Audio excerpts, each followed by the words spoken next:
Ak potrebujete zistiť, ktoré súbory vám zožrali miesto na disku, tak nie je lepšia a jednoduchšia aplikácia ako Space Sniffer. V doslovnom preklade čuchač miesta vám jednoducho a jasne zobrazí súbory na vašom disku. Je vizuálne zrozumiteľná a ľahko sa používa.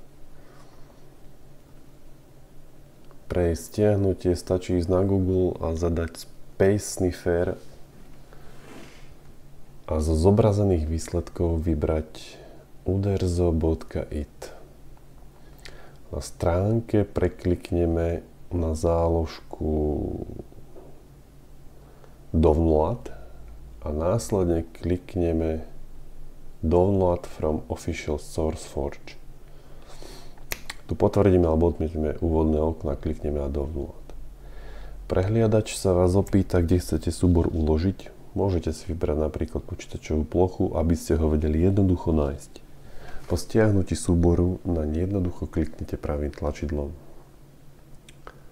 a dáte možnosť Extract to Space Sniffer, čo znamená, že na vašej ploche sa vytvorí priečinok s týmto názvom, do ktorého sa archív rozbáli.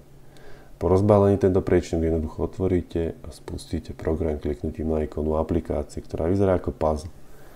Po otvorení aplikácie vás vyzve na výber disku, na ktorom chcete vykonať analýzu. Vyberiem napríklad disk F a potvrdím voľbu.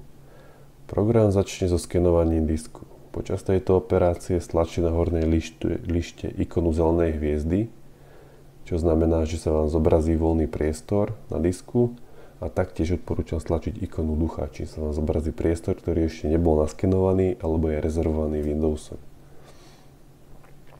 Takto jednoducho na prvý pohľad vidíme, čo zaberá koľko miesta a kde sa to nachádza.